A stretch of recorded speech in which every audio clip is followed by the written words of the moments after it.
The 5 dimensions of meta leadership actually came after much discussion about what is leadership and how do you define it? How do you draw sort of a box around what leadership is? Most of really good leadership is really comprised in 5 dimensions. The first dimension is the person. In other words, who you are. What do you bring to the table? What are your strengths? What are your weaknesses? And more importantly, do you know those strengths? And do you understand those strengths and weaknesses?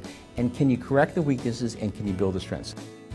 The second dimension of meta leadership is your ability to understand the situation that surrounds you, what's oftentimes called situational awareness.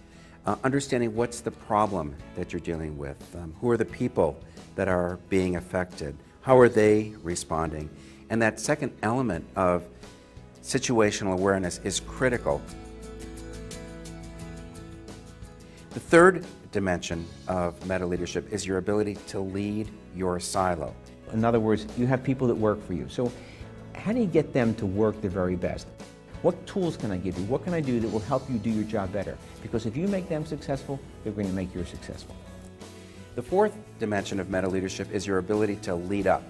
Everyone has a boss. If you're married, you may have 2 bosses, but everyone has a boss. And you have to sometimes educate that person and make them understand what you're trying to accomplish so your boss can make really good decisions.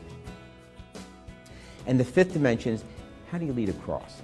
How do you bring together all of the various components that are necessary to get the leadership job done and to accomplish what you're trying to do in each specific event? We have found that when you teach the 5 dimensions of meta leadership, you're trying to take people to a place where they can really understand what will they accomplish if they're able to apply the 5 dimensions of meta leadership.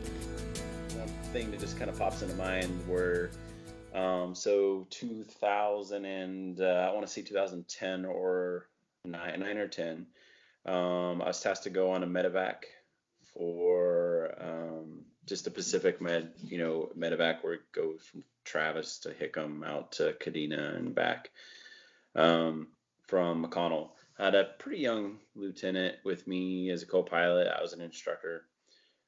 And the next morning at breakfast with the medevac crew, I get a phone call saying, hey, you're going to San Antonio now. And you're going to pick up, the Secretary of Defense has signed off on a mission. And you're going to go pick up 2,000 pounds worth of medevac equipment and 10 more people, and you're going to fly them to Hawaii from Kelly. So jumped on the plane, did our small TACC dance, got to Kelly, crew rested again, took off with all this extra stuff the next day, and about an hour out of San Antonio, we had to shut an engine down. So I turned around, we did, things we needed to do with the aircraft, shut the engine down, had to descend, had to start running checklists, which, Joe, there's 5 to 6 checklists we have to get through. And honestly, it was a pretty non-eventful 3-engine approach. I had to call McConnell and say, hey, we just shut an engine down. The standard here, I just ran all these checklists. This is my plan of action. I have, here's how many people I got on the plane. I'm going to declare an emergency once I get into holding. And well, actually, we declared one anyway when we turned around. So we took care of that. And McConnell was like, yeah, cool, call us on the ground. That small little incident wound up taking about 9 or 10 days and working with about 4 to 5 different entities in order to still get the mission done, which they did. They took off in the C-5, making it to Hickam. What conversation took place with the brand new lieutenant co-pilot after that and that decision matrix that I guess you went down to make that decision? As soon as that light came on, we had a low oil pressure light came on, it turned out we had a hole, the size of this coin in the side of our engine, that we were like, should we continue? That's probably the dumbest thing. If we fly all the way to Travis, we're going to get probably in a lot of trouble for flying 3-engine halfway across the country, and then potentially there's another engine. And I've told every pilot I've ever taught, whatever decision you make, you better be willing to pull the wings off your chest and set them on the desk. Just here's what my train of thoughts are. And yeah, because he's a young guy, I had to, hey, do you understand in the last 30 seconds in my brain, here's the 30 things I thought about. So that he one day when he's in the same decision can use that as a bag, tool bag, to make decisions that he or she, doesn't matter who it is, has to make when they're in the same scenario. And I guess a follow-on question is, what was the response from your leadership when you got on the ground in San Antonio? Just so happened the duty instructor that I called was my boss, and I said, "Hey, Major Hanford, I'm on the ground. We did what we said. It was a non-event. They found a big old hole in the side of our plane." And honestly, he said, "I've already briefed the OG. They're aware of it. We're working through, they had already started talking to TACC a little bit as far as who was going to support the maintenance recovery portion. And that was it. Their feedback was, good job.